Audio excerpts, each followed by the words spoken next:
Gigisa ko lang to sa toyo. Toyo lang.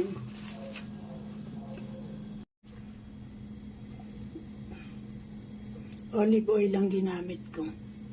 Lagay ko na yung talbos ng kamote. Ganda ng kamote. Sariwang-sariwa. Lagyan ko lang ng konting tubig. Lalagyan ko lang ng liquid seasoning. Yan lang ang pampalasa ko. Liquid seasoning.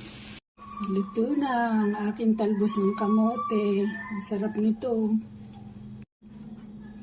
Kain po tayo. Sarap ng talbos ng kamote. Titikman ko kung masarap.